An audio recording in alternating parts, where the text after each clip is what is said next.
Today on Rufo and Lomez, we'll be talking with Hillsdale College professor David Azerrad about his new essay, The Return of the JQ, or The Return of the Jewish Question. We talk about the swirling controversies about anti-Semitism, the influence of podcasters who have turned against Israel and American Jews, all that and much more coming up.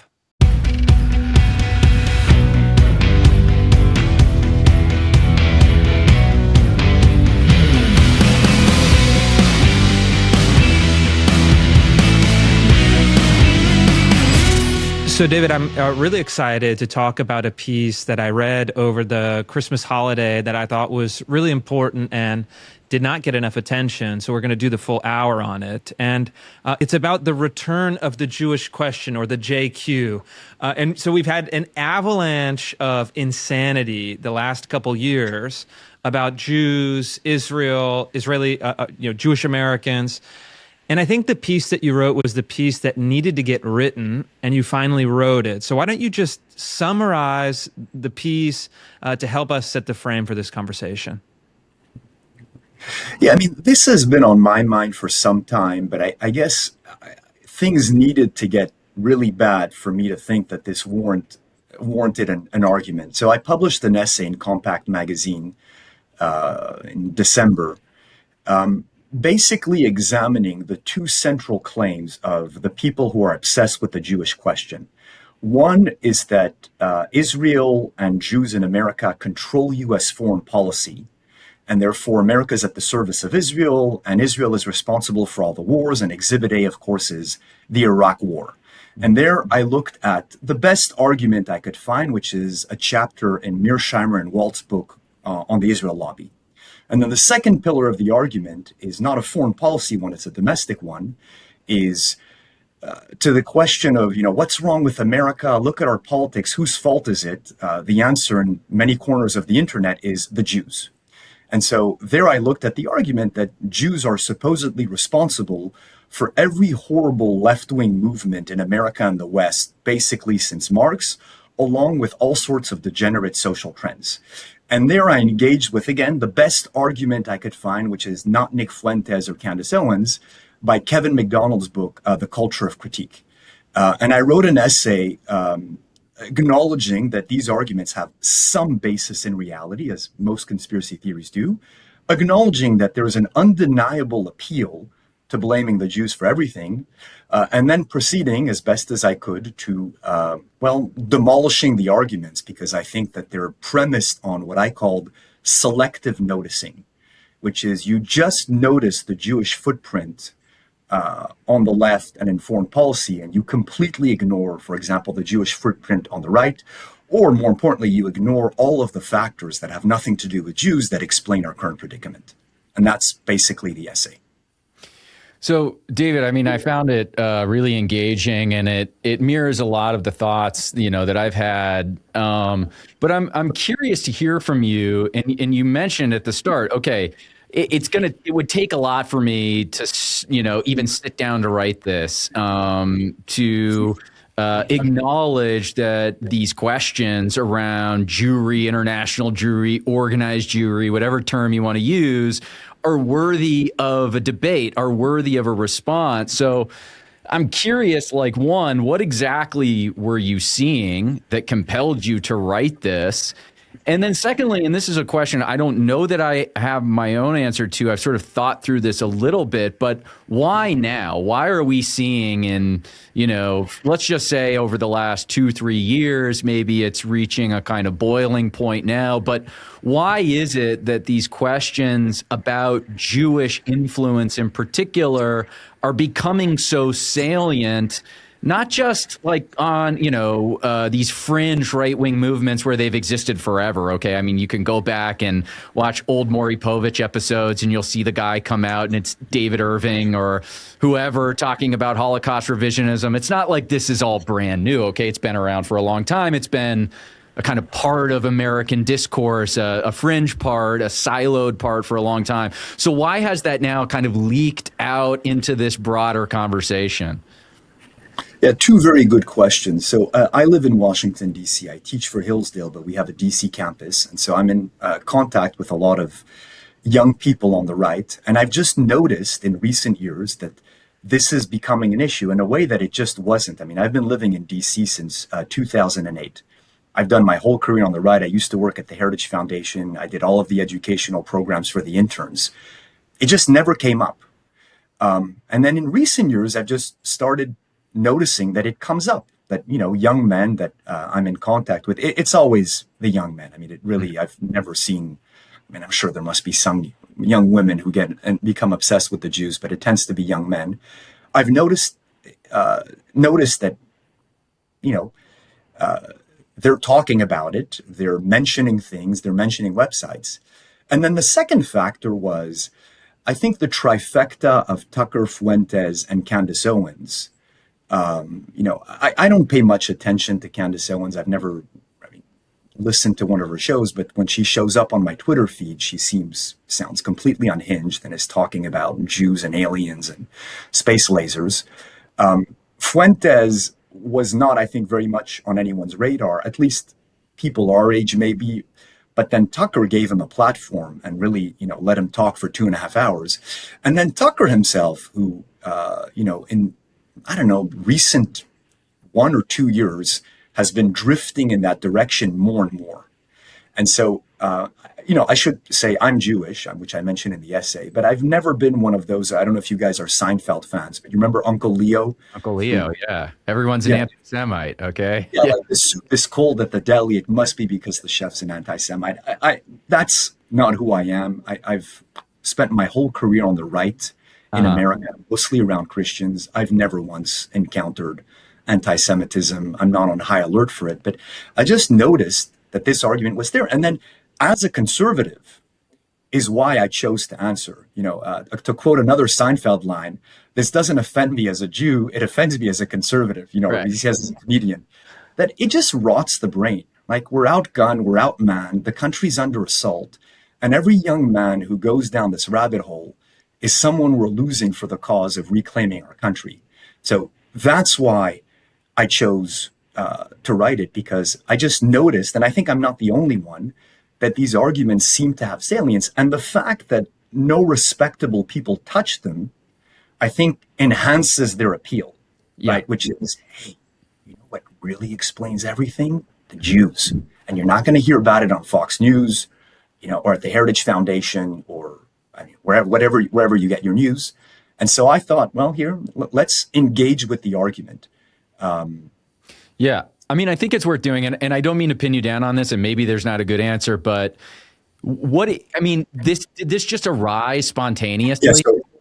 Yeah, so the second Gaza war thing, I mean, what is the genesis of this renewed interest? Yeah, so the second part of your question, which I was going to get to, okay. I don't fully know, but I suspect that the internet has something to do with it. That, you know, the internet is, in a sense, you know, you already saw it with TV. You mentioned Maury Povich. I mean, I was more thinking of Jerry Springer. Mm-hmm. You know, mass media in a mass democracy inevitably, I think, is going to have a race to the bottom element to it.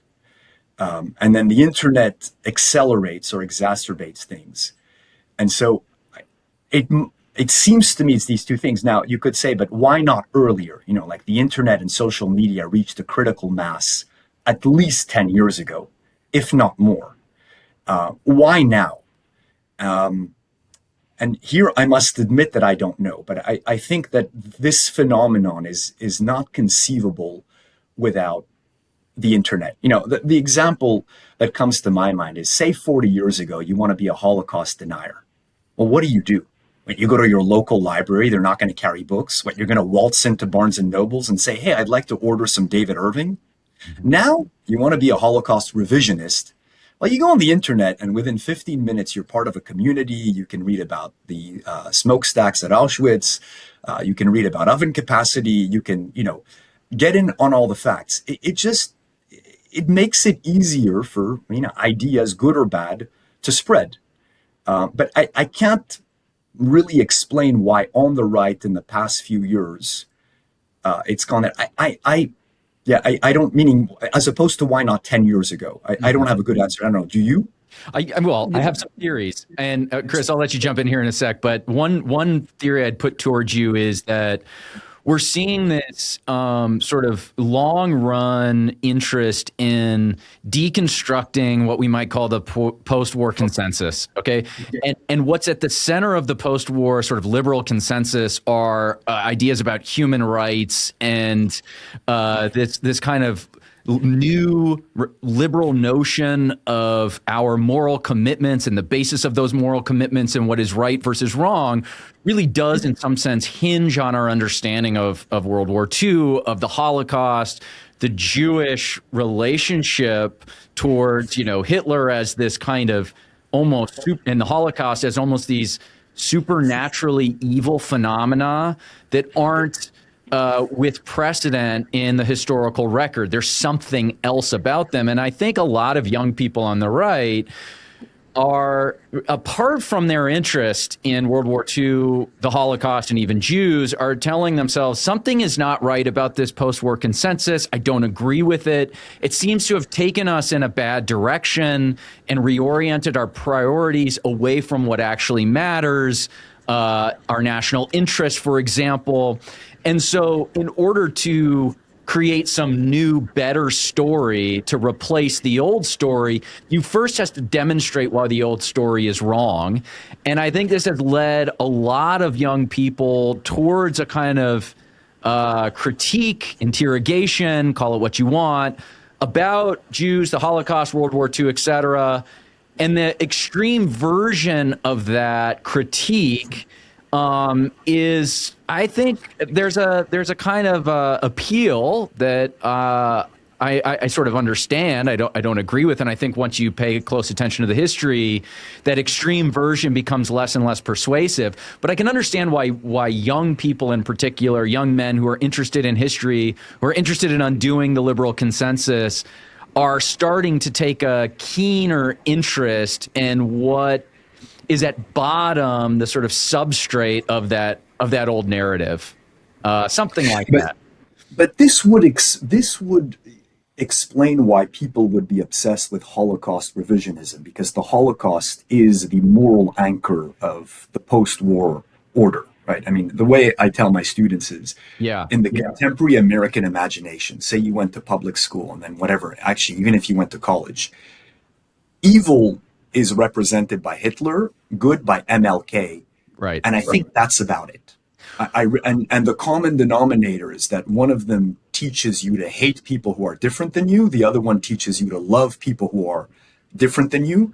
And that about exhausts the moral imagination, I think, of, early 20th century young Americans. But that would, if that were the case, if the point were to uproot the moral anchor, because the Holocaust is weaponized by the elites, right? It is used to push gay rights, endless immigration, you name it. I mentioned that in my essay. But that would mean that young people would be drawn to Holocaust denial or revisionism. And I haven't seen that being the salient issue. The salient issue seems to be pointing the finger, A, at Israel, and B, at Jews in America, to explain all that ails us. I opened my essay by saying, at the gut level, the most fundamental political question is, whose fault is it?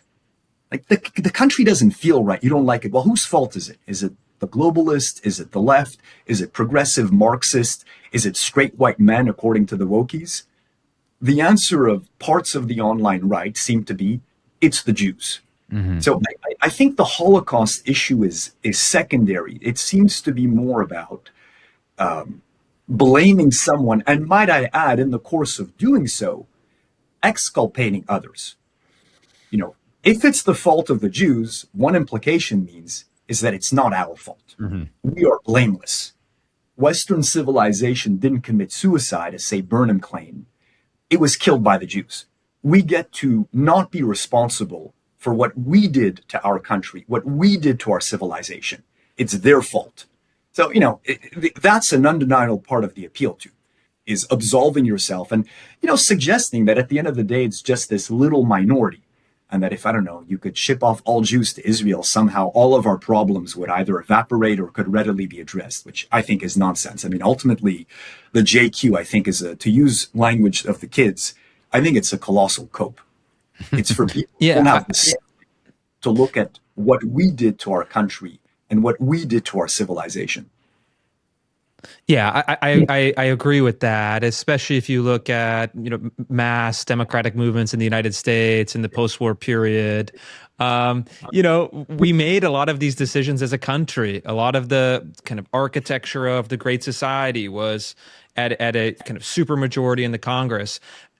As I see it, and to maybe answer the question you raised about why now, what's driving this. Yeah, I think it's the internet. I think it's this dissatisfaction with the post-war liberal consensus. It's that restless boredom, frustration, and anxiety of young men in their 20s. This is like a universal experience, and they're grasping for different answers, and this on the surface might appear attractive. But I think if you look at it as far as news transmission, this is something I understand, pretty well. I think it is the Israel-Gaza war, and I think it kind of created this time-delayed but parallel insanity on left and right. I remember in the days after the music concert massacre, left-wing protesters on elite college campuses were already out in the streets, in effect celebrating what was happening, lionizing the, Hamas terrorist attack.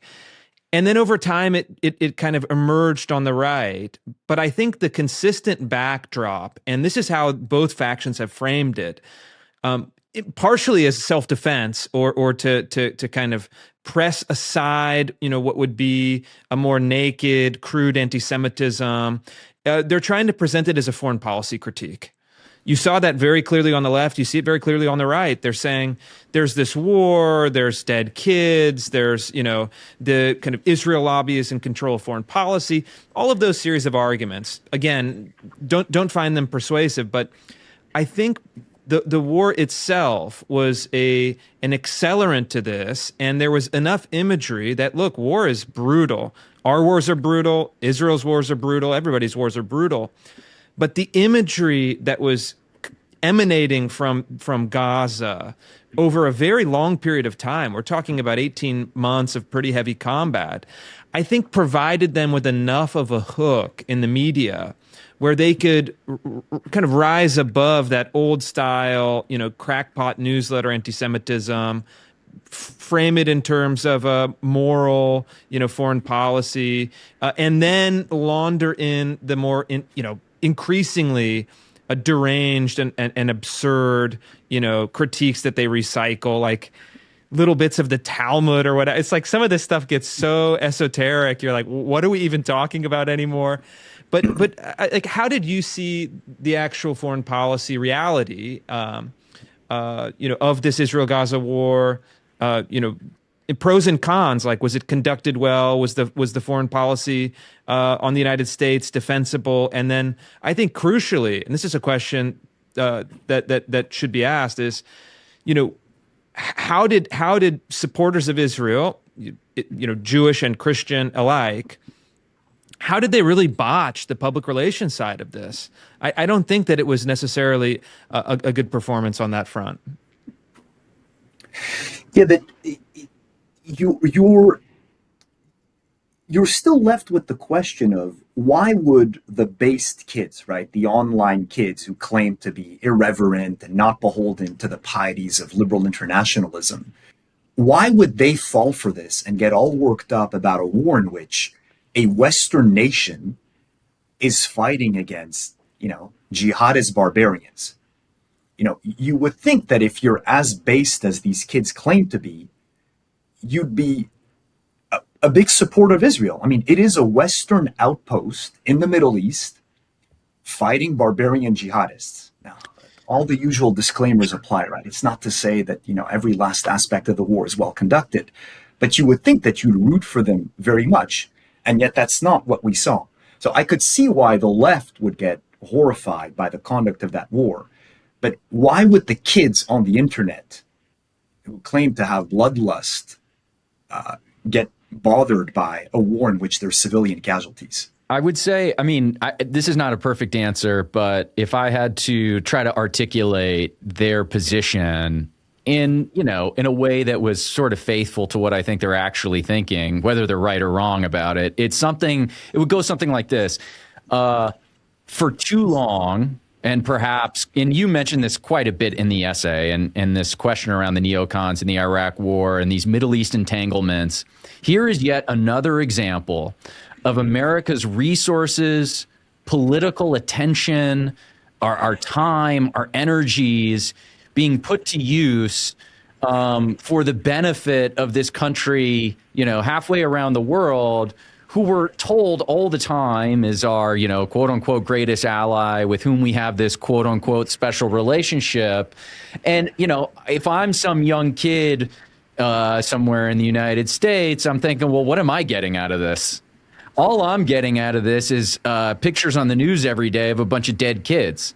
This isn't like, even if I'm kind of removing some kind of sort of moral objection to the nature of war and I'm above that or whatever, I still would prefer that, if nothing else, the U.S. had no involvement in this.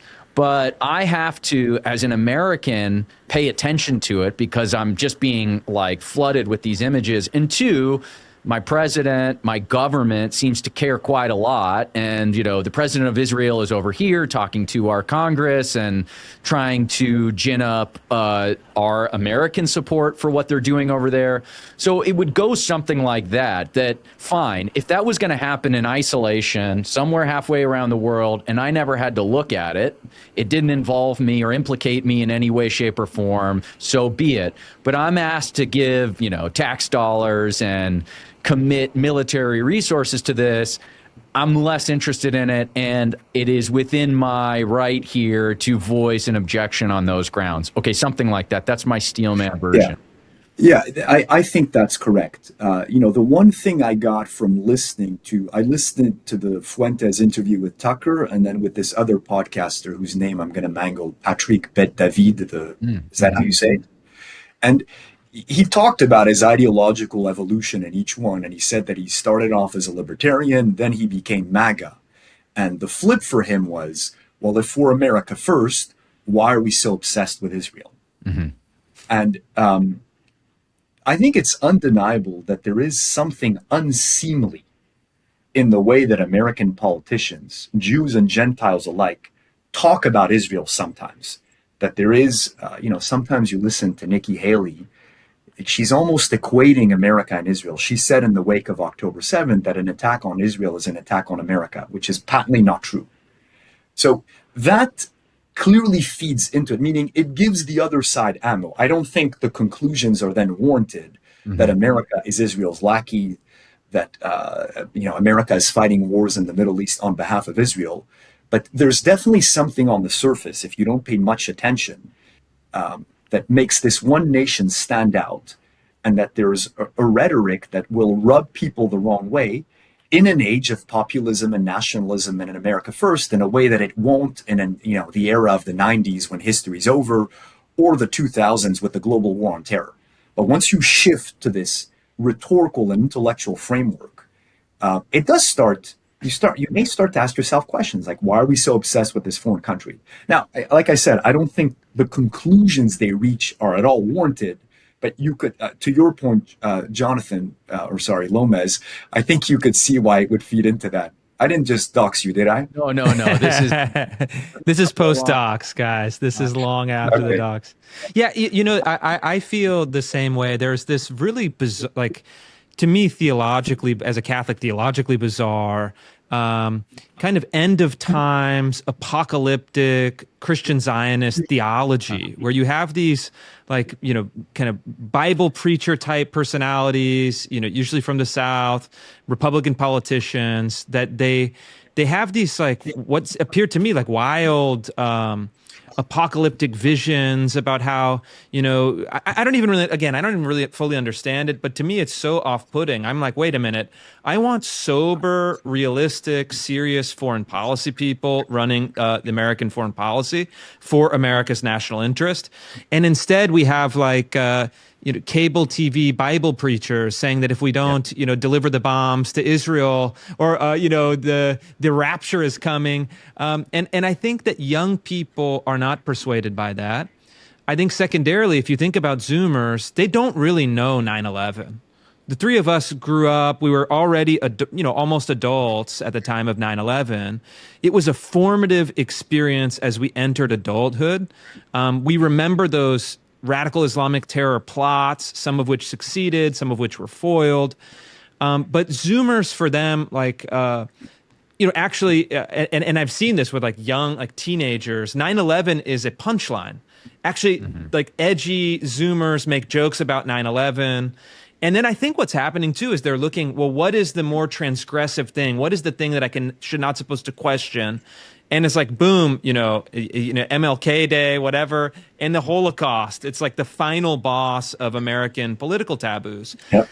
And so how much of it is, a reasoned critique? I think very little. How much of it is actual, like, internet-induced, paranoid, conspiratorial, kind of insanity? I think quite a bit. But I think there's also a healthy dose of kids that are looking around and saying, what are the highest taboos in my society? And I'm going to, stick the pin right in there. And that to me is kind of an interesting phenomenon, something that you touched on in the essay and something you said earlier now. You said, yeah, this is like the pillar of kind of the American moral landscape post-World War II. And I don't know, like, why is that? How did that become to be? Is it correct? Is it good? And how do you see it? I'm genuinely curious. I don't know how you'll think about it. Well, Owen, you said a lot of things. One is I want to emphasize the appeal of the transgressive element. So, I grew up listening to Rage Against the Machine, and it is fun to rage against the machine when you're young. What Zach de la Rocha doesn't realize, of course, like he went all in on COVID, is that the machine is now embodying all the pieties of the left. And that if you want to be countercultural today, I think you go in the direction of the right rather than the left, as they did in the 60s. And the more transgression, like all other forms of titillation, requires higher doses to get you going. So, at first you make derogatory comments about blacks and women, then you make derogatory comments about gays, and then eventually you get to the Jews. And then I think the ultimate transgression is to do Holocaust revisionism. And there's an exhilarating element to know that you're doing something that's forbidden, to which I might add also to feel that you're in the know and no one else is, to be able to whisper, guys, here's what they don't want you to know, and to kind of lord it over others. So the psychological dimension is appeal, I think, is undeniable, and one has to recognize it. Coupled with what I said earlier is the element of absolving yourself. It is, I think, ultimately a form of victimhood politics, this fixation on the Jews that ultimately I think belongs more on the left than on the right. Because it basically views white people, Gentiles, Western nations as victims that are being oppressed by Jews. And that's basically that paradigm, that binary of victim versus oppressor is the leftist paradigm to look at the world. I want to push back, though, against one thing you said. You said you don't think there's a lot of reasoned arguments. There may not be a lot of them, but they are there. And this is why in my essay, I tried to find the best possible articulation. And it ain't Candace, it ain't Tucker, it ain't Fuentes. I think it's Kevin McDonald for the domestic aspect of, basically claiming that Judaism is, or that leftism is politicized Judaism. And I think for the foreign policy element is the Mearsheimer and Walt book called The Israel Lobby that I'm sure you and your listeners have all heard of. I don't know how many people are reading these books, but there's basically two layers, right? There's or you could, go to the UN's website, which, by the way, you have to love the fact that in America, the premier anti-Semitic website on the internet is run by a Jew, Rana. Only in America, I'm kind of proving my point that Jews are overrepresented everywhere. Sorry to interject real quick. Another great example of this is the documentarian David Stein, who in the 80s famously went to Auschwitz to film the doors, the wooden doors, and call into question like how you could kill that many people at one time, like this mass extermination thing. And of course, David Stein, is this like squirrely little Jewish man. Anyway, I find that quite ironic. Yeah, so the most successful anti-Semites are Jews. Yeah, this is like, yeah. There are two levels.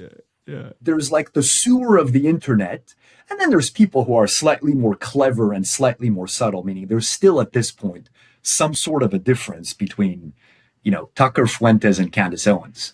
But then there are people making, what they claim to be rigorous arguments, but I think that if you examine them carefully, they really collapse. Like, I had never read the Mearsheimer and Walt book, and I was, really shocked at just how unconvincing it was, and that these are not two yahoos who self-published a book in the internet. They're premier analysts of American foreign policy.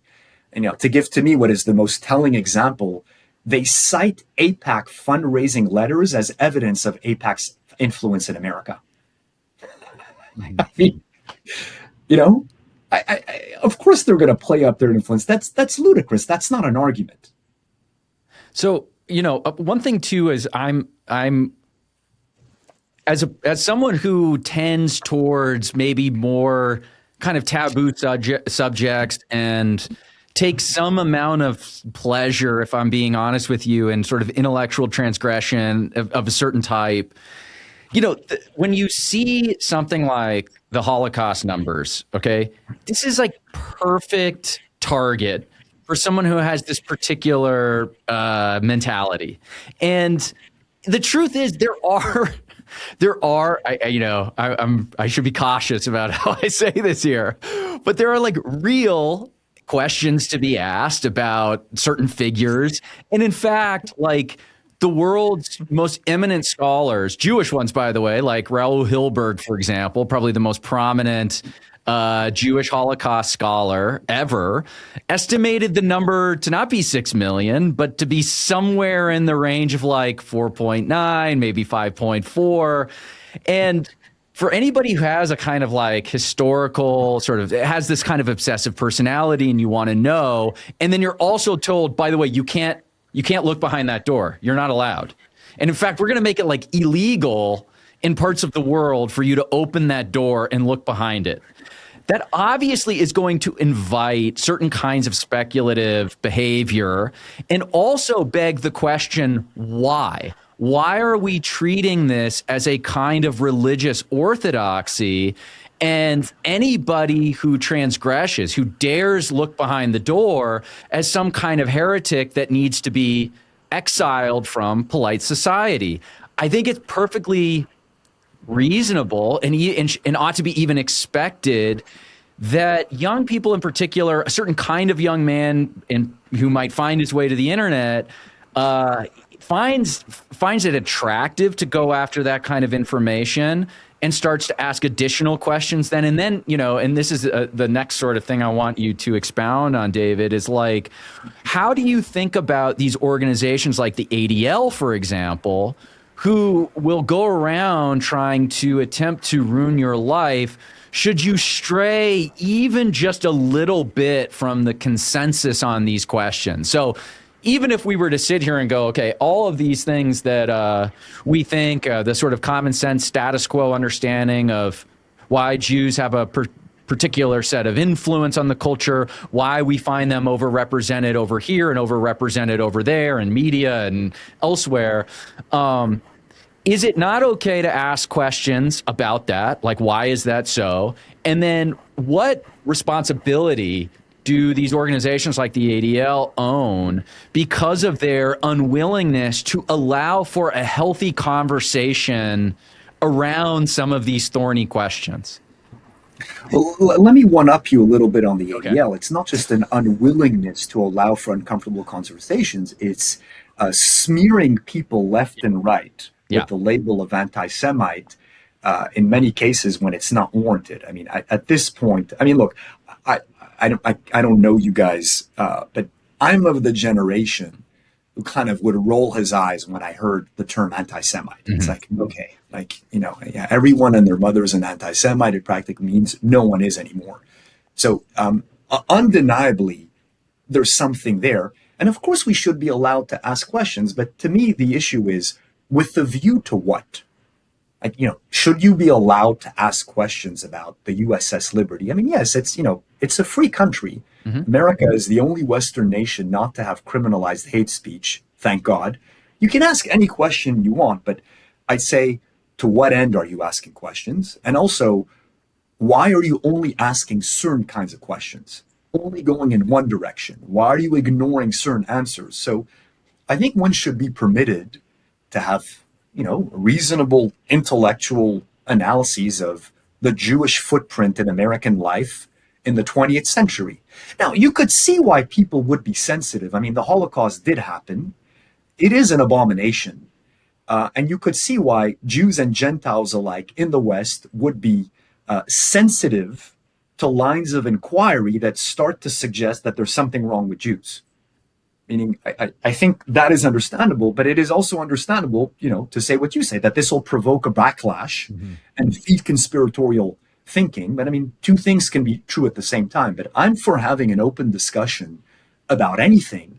I just find that the JQers, or, to name a name, the way, Tucker's selective questioning is not really done in a spirit of honest inquiry. It's foreordained conclusions, selective guesses, selective questions to arrive at the answer you want to hear. So do you think there is a more productive way to facilitate like healthy conversations around some of these issues? Because, one thing Chris mentioned, this impulse towards transgression, I think is largely what is driving a lot of the current interest in the JQ. And I would think the healthiest way to deal with that is to allow for a discourse that is inclusive of, a well-grounded, good faith critiques wherever we might find them, and some other position, someone on the other side who can just engage in a non-hostile, not even confrontational conversation about them, but try to come to some common understanding about the sort of unique etiology of Jewish influence, because it is unique, and I'm curious to know like where you think that comes from, but then also what the implications for that are. Like, how do we as a healthy society, and this is not the first time there's been, let's say a market dominant minority is another example of this, where a small segment of the population has disproportionate influence, disproportionate wealth, etc. How do you integrate that into a sort of healthy polity so that there isn't this constant antagonism and hostility from the host population, if you will, and this minority population that seems to have this outsized influence? I'm not sure I understand your question. I think what we're saying is there are legitimate questions that could be asked about this, and we're having trouble like figuring out how to ask and answer those questions. Like, the current nature of the discourse isn't working. It's just generating more hostility and antagonism. Yeah. So is there some better way that we could be in these conversations? Yeah, I might actually, I might have an answer and that I could queue up for David. And I think, the kind of let's say the right wing, they say anti-Zionist, arguably anti-Semitic, depending on the person and the claim. If you look at that discourse, there is a high degree of structural or archetypal similarity with the Black Lives Matter discourse about the white supremacist nature of American society. It's saying, white Americans have, a disproportionate amount of wealth. They have more savings. They have higher homeownership rates. They're, X number of CEOs of the Fortune 500. And therefore, they must be doing something malevolent.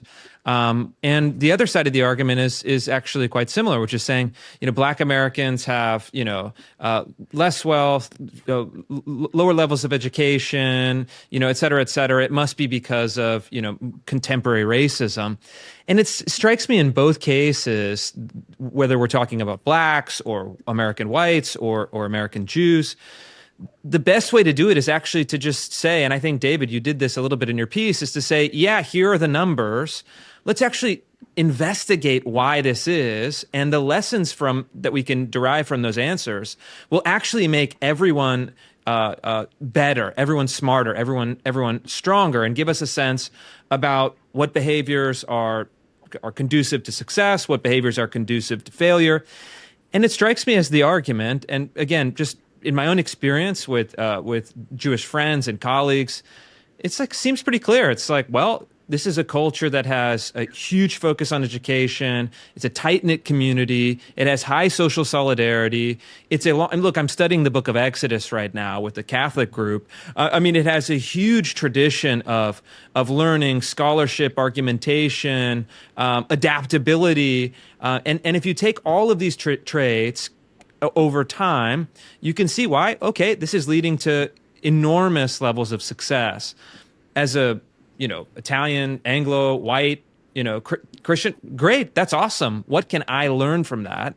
And you could make that argument, I think, without having a sense of moral superiority or disdain or hatred of any kind. But it seems like many people would just prefer to not have the argument at all or suppress it. Am I off base on this, or would that be a more productive way to handle it? I don't know. Look, let's disaggregate the two pieces of the puzzle. On Israel, I can't think of a foreign nation that is more criticized, scrutinized, analyzed, written about than Israel. Mm-hmm. So the idea that you can't ask questions about Israel is ludicrous. Israel is constantly hammered at the UN, in the foreign press, in the domestic press. You can ask any questions you want about Israel in Israel or in America. Israel gets criticized, held up to impossible standards. So I really think there is no taboo there. You can ask any questions you want. It is true that we're not having national conversations about the role of Jews on the left, but a lot has been written about that. Oxford University Press has its, or is it Cambridge? I don't remember now. They're multi-volume history of the Jews. The one on the 20th century has a chapter on Jews and the left. Jewish accomplishment has been studied, written about. There's, probably, we're not talking about it at the national level, in part because the BLM analogy breaks down, right? BLM was kind of the software on which the elites were running. It was being pushed in the universities and the media. We all lived through 2020. It was utter insanity. Whereas the Jewish fixation is not comparable, right? It's certain quarters of the internet. It really has no institutional presence. It is not being pushed aggressively in the universities through the civil rights regime. And so it's not clear to me that we need to be having a national conversation about this, but there's plenty that's been written about this, and you can readily find it, if not at the library, then on the internet. Yeah, I think that is true. If you are interested in this stuff and know where to look, you can find the arguments that help put into perspective sort of why Jews have this outsized influence, or at least try to explain, when you look at famously, actually, I think it was Abe Foxman. He was bragging about this. This is the former president of the ADL. Let's go. I think it's 2008 or so, when at the tail end of his tenure, that of the 8 major Hollywood studios, every single one of them was run by a Jewish male.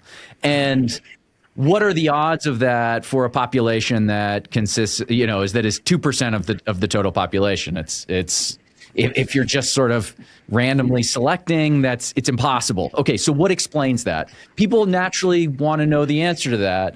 And there is something like a Kevin McDonald sort of culture of critique. I actually don't find it all that compelling. But even McDonald, so he's attempting to take a kind of sober view of this question, answer it in a scholarly way.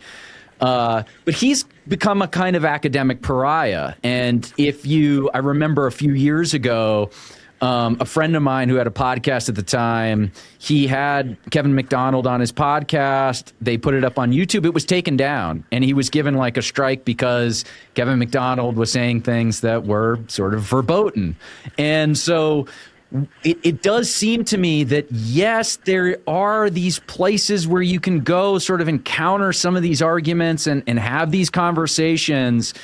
There's an equal, if not stronger, prohibition on this that I think actually does a lot of damage.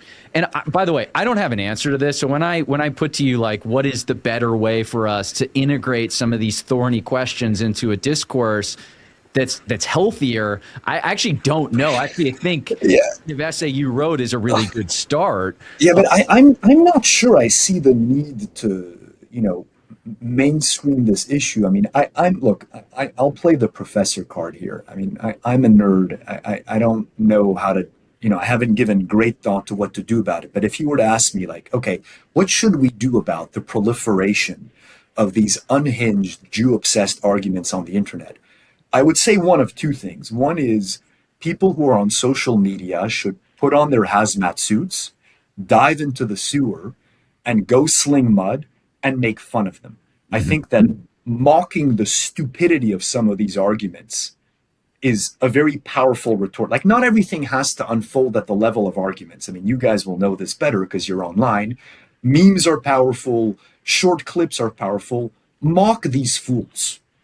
But then I do think, one can occasionally make arguments. I tried to do that in my essay that is, I think, 5,000 words long. It's worth engaging here and there, but I just, look, my main concern is I'm a conservative. My attachment is to my adopted country of Canada. I'm from Canada, originally from my adopted country of America. I was naturalized earlier this year. I'm very committed to the American cause. Thank you. I feel that we are outgunned, outmanned, we're surrender. We've been losing grounds for decades. And I just feel that I don't want to waste a single bullet firing in the direction of this nonsense when we have a country to reclaim. And, look at what happened to Tucker. I mean, man, when he was on Fox News with those monologues, the guy set the agenda for the right. I mean, the right was basically Tucker and Trump. I mean, it was like a 50 caliber machine gun every evening for 15 minutes aimed at mowing down the lies and the absurd pieties of the regime. And look at what it's devolved into today. And to me, I think it's a tremendous loss for America and for the right. And I just don't want young men to go down this rabbit hole, not because, oh my God, I'm a Jew, I'm afraid they're going to be mean to me, is because we're losing soldiers in the central battle of the age. But if people want to have an honest conversation, it's isn't this what we're doing right now? We can talk about things, but I just don't think that this is the priority. Yeah, I mean, I would agree with the first part, but then disagree with the earlier part. Yes, is this a complete waste of time? Yes. Is this podcast discourse that has gotten so much attention productive towards the right's broader goals of reclaiming America? No, it's a big problem. But I think that I would dispute the idea that it's not worth addressing head on at this point. Yeah, 2 years ago, a year ago, just kind of let it die down, let it burn out, let it pass. But it seems like this has already been mainstreamed, and so I think given those conditions, it's again maybe I'm missing something, but it seems to me that there's actually just a normal, serious, sober way to talk about it in the same manner that we would talk about any other sociological issue, group disparities. Thomas Sowell gives us like a whole vocabulary to talk about that kind of phenomenon. And yet I would say that even I feel, you're a social creature, always looking for social signals. When you're talking about these issues in particular, I do feel a heightened sensitivity because there is a perception that this is kind of dangerous terrain or perilous terrain, or the SPLC and the ADL are clipping your podcast and monitoring your statements, and and this has happened to me on other issues, will blast your name as bad person of the week. But I think that that's actually counterproductive. And in fact, the best mode of discourse is modeled by the essay that you wrote, which is to say, all right, let's take these questions. Like you would do a student who in class would say, oh, I disagree. Hot-headed kid, excitable, but also maybe intelligent, maybe interesting, maybe persuadable, is to say, all right, come to my office. Let's talk about it. Let's talk about this. Let's talk about this. Let's talk about this. And lay out the facts in an honest way. But like giving YouTube strikes or suppressing or character assassination, it strikes me as, let's just say pure utility, not making a moral argument for now, just as pure utility. Okay, maybe that worked in the past. I think we're beyond that. I don't think it works. And I don't think at this point there's really a good claim that it's a healthy way. Oh, no, Chris, I couldn't agree more with you. And look, I would not have written my essay. I mean, the alternative to writing my essay. I'm not attributing this to you. I think that more broadly. Yeah. Yeah. I did my essay. I don't think I call anyone an anti-Semite. Like this approach of you hear an argument you don't like, and the response is call people anti-Semites and force them to watch Schindler's List. That just doesn't work with this generation. So I'm not at all for that. I mean, we should talk about, if someone were to, I've had this conversation many times, which is why I wrote the essay. I'm all for having it. I just recognize that a lot of people who supposedly want to have the conversation are not motivated by good faith.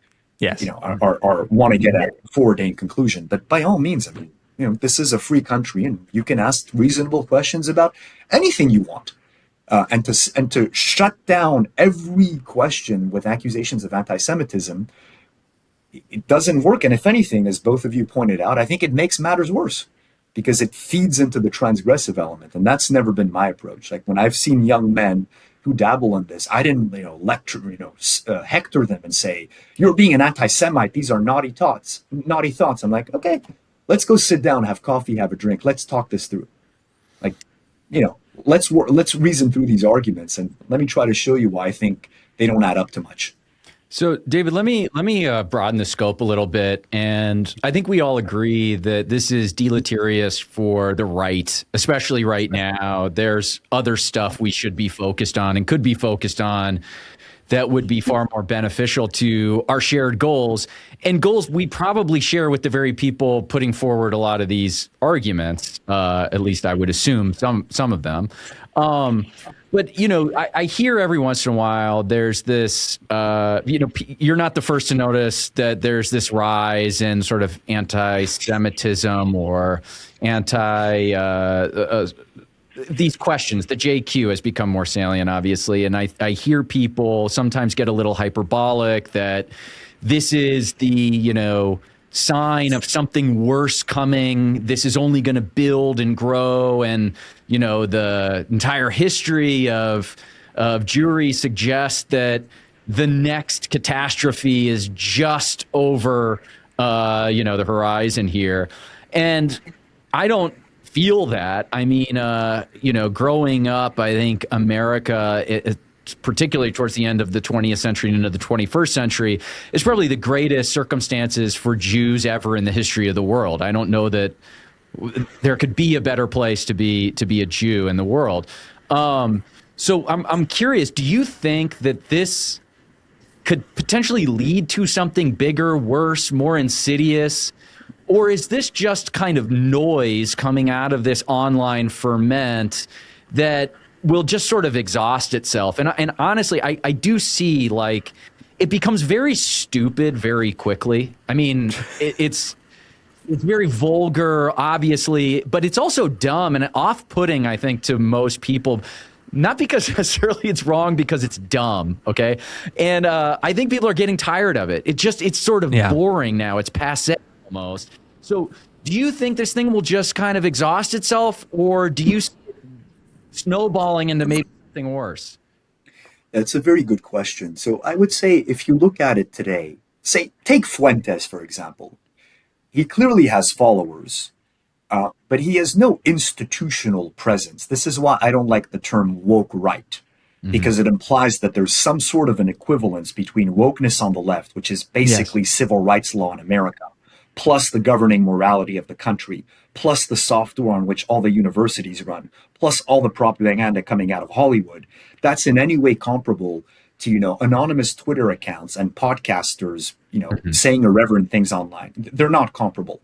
The fixation on the Jews really has no institutional presence on the right.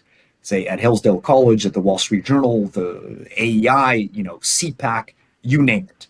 The question would be, what happens when the kids who dabble in this now grow up? And there, to me, the question is, I just don't know how serious they are when they listen to Fuentes. And I literally say, I don't know. I mean, part of me suspects that it's kind of funny to see this little gay Mexican say these outrageous things, and that you sneer and tell your buddies. I don't know how seriously he's taken. And it may well be, to your point, that people grow out of it, that it's a phase, like imagine, you're a complete normie, and then you discover the Jew thing and you go down that rabbit hole and you spend, 2 years on the internet reading all of uns.com. But then at one point, it's got to get a little bit boring, Like, how long can you just stay fixated on the Jews? Do you grow out of it? I don't know. I guess the counter argument could be they're absorbing all of this.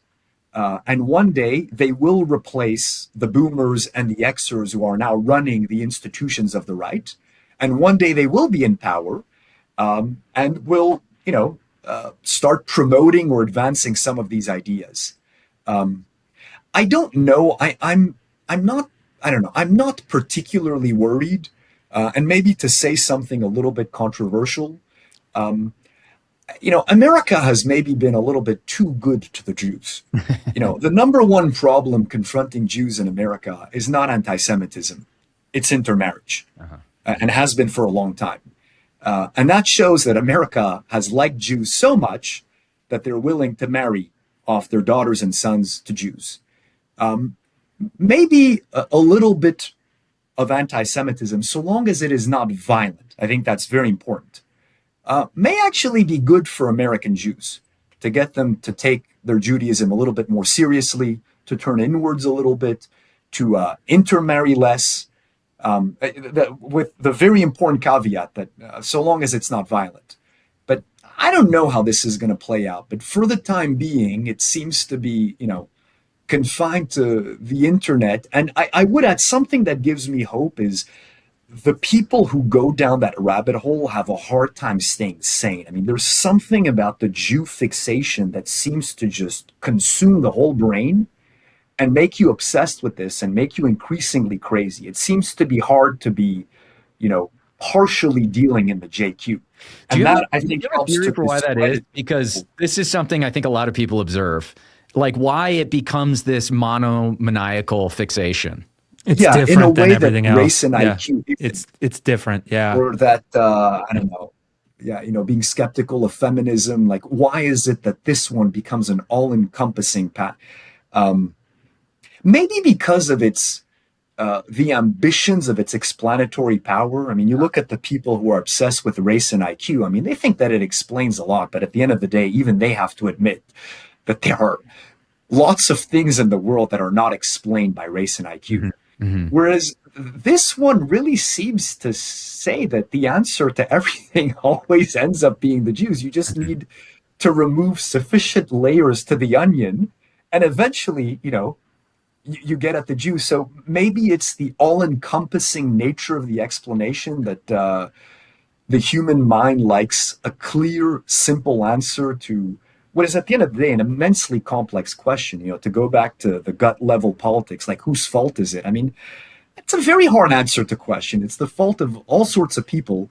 So maybe it's reassuring to think it's just the Jews' fault and no one else.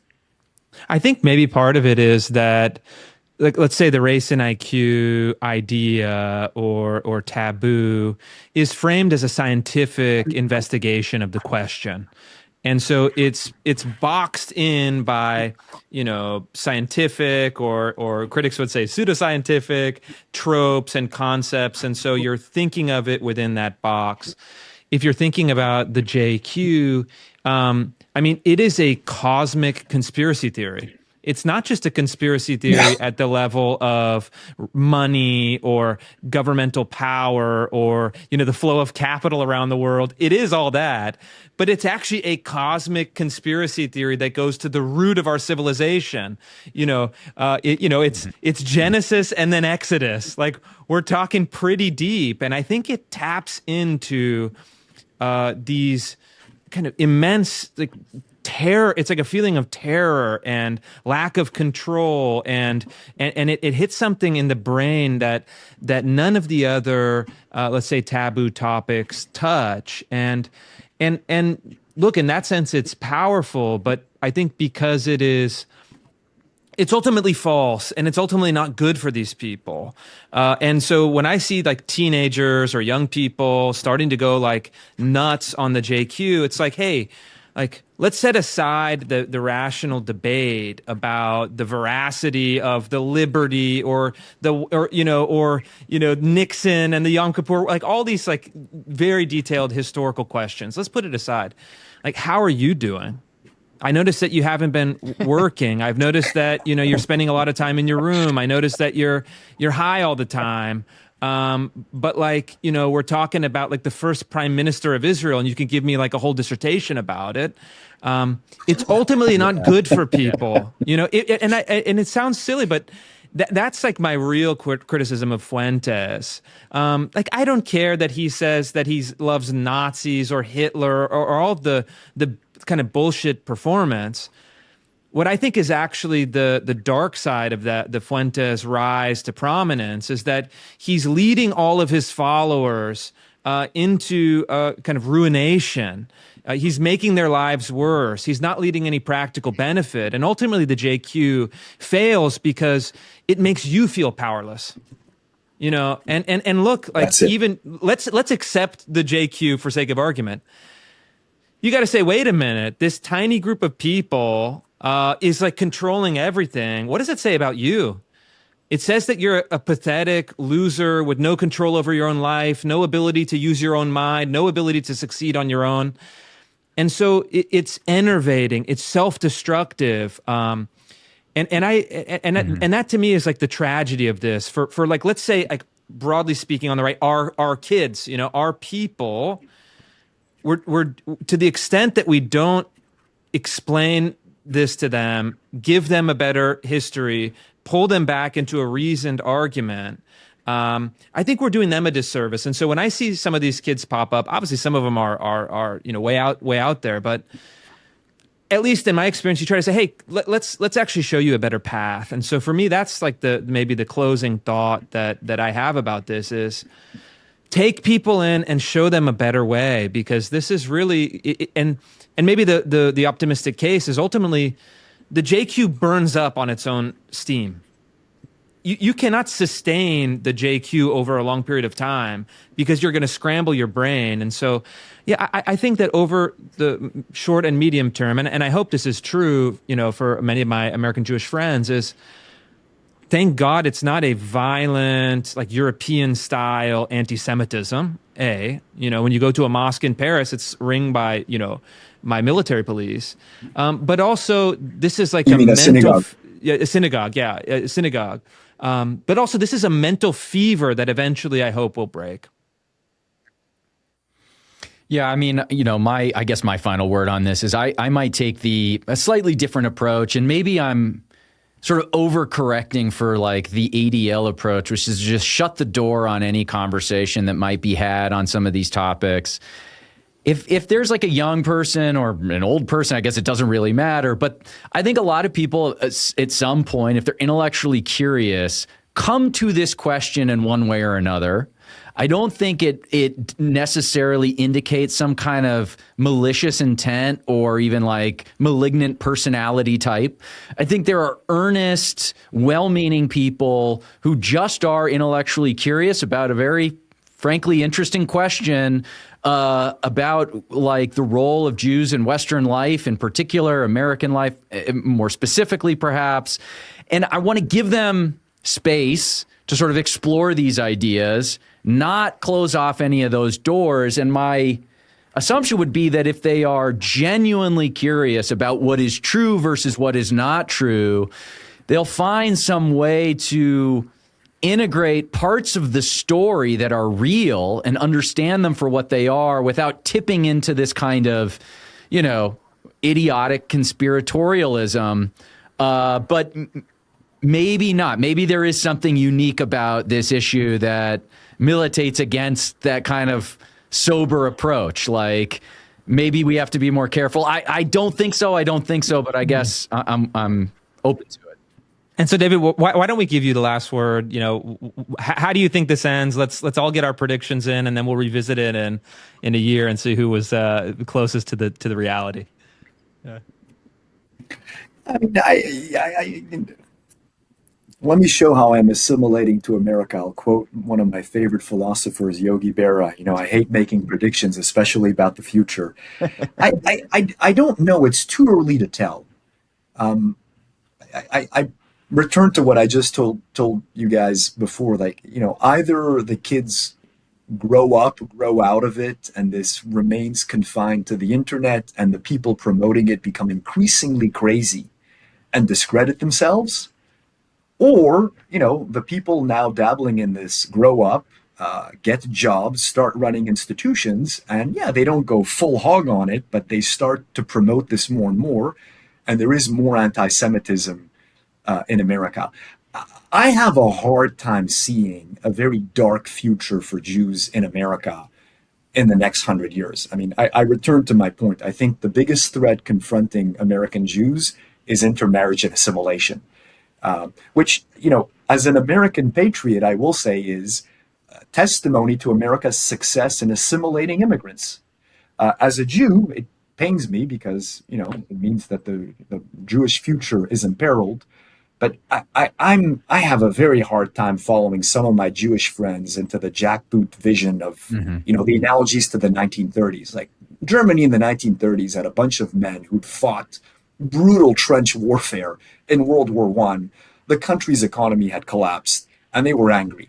Have you seen the photos of some of these kids online who get doxxed for being anti-Semitic? I mean, they're not exactly exuding, the ethos of the kind of books that get published at Passage Press. Let me just put it that way.